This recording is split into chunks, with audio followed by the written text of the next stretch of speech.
آج کے دن فلسطین میں یوم النکبہ کے اعتبار سے بھی احتجاج کیا جا رہا ہے۔ یوم النکبہ اسرائیل کے قیام کے خلاف فلسطینیوں کے سوگ کا دن ہے۔ نکبہ کا مطلب ہے تباہی۔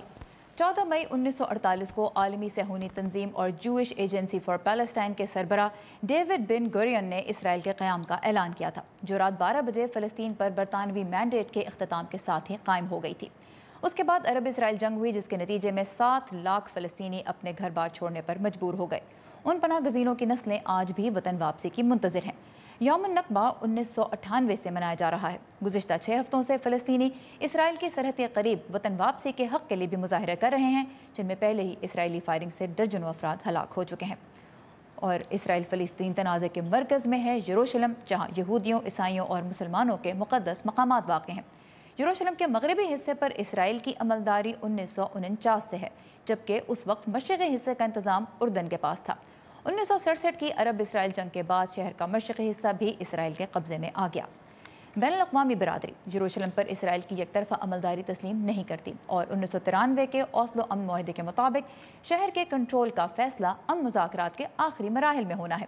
ٹرمپ انتظامیہ کا کہنا ہے کہ اس نے امریکی سفارت خانہ مغربی یروشلم منتقل کر کے شہر کے سیاسی مقام کے بارے میں کوئی فیصلہ نہیں کیا۔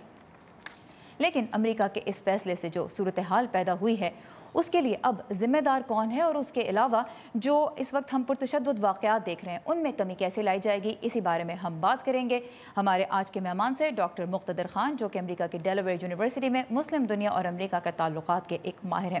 Doctor Muqtedar, welcome to view 360۔ اس وقت ہم دیکھ رہے ہیں کہ حماس اور اسرائیل دونوں ایک دوسرے پہ انگلیاں اٹھا رہے ہیں۔ امریکہ اسرائیل کی حمایت کر رہا ہے، اس کا کہنا ہے کہ اسرائیل کو اپنے دفاع کا حق ہے۔ خون ریزی کا اس وقت ذمہ دار کون ہے، اور تشدد میں کس طرح کمی آئے گی؟ دیکھیے، یہ جو ہلاک ہوئے ہیں تقریباً 52 فلسطینی ہیں، یہ اوائڈ کیے جا سکتے تھے۔ اسرائیل کو یہ ضروری نہیں تھا کہ وہ اتنے سختی سے رسپونڈ کرے۔ وہ واٹر کیننز مثال کے طور پہ استعمال کر سکتا تھا، جس کی وجہ سے وہ فلسطینی پروٹیسٹرز کو بارڈر سے دور رکھ سکتا تھا۔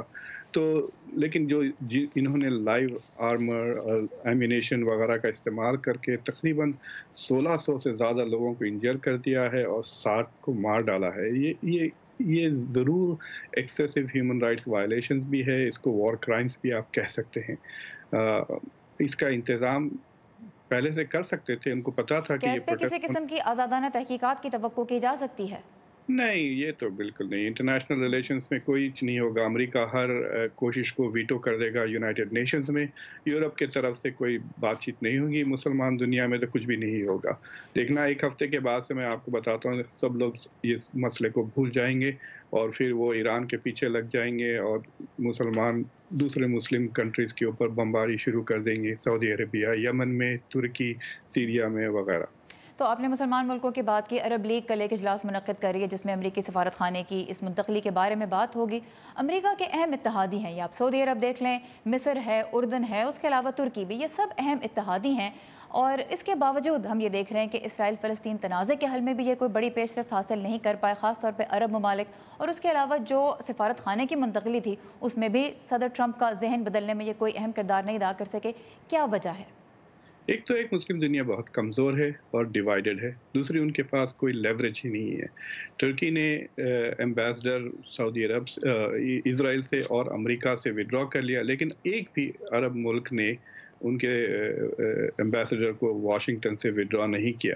تو کوئی ایسا پبلک میں اپنے عوام کے لیے پبلک سٹیٹمنٹس وہ دیتے ہیں، لیکن جو پرائیویٹ میں جو امریکہ کے ساتھ جو بات چیت ہوتی ہے، ٹرمپ کو جو میسج دی جاتی ہے کہ فلسطینی کا مسئلہ بیسکلی عرب دنیا میں خاص طور سے ایک فلسطینین فیٹیگ سی ہو گئی ہے، اور اس مسئلے کو لے کر لوگ تنگ آ گئے ہیں۔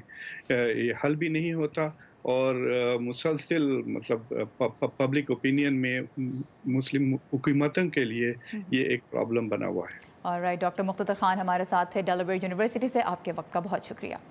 Thank you.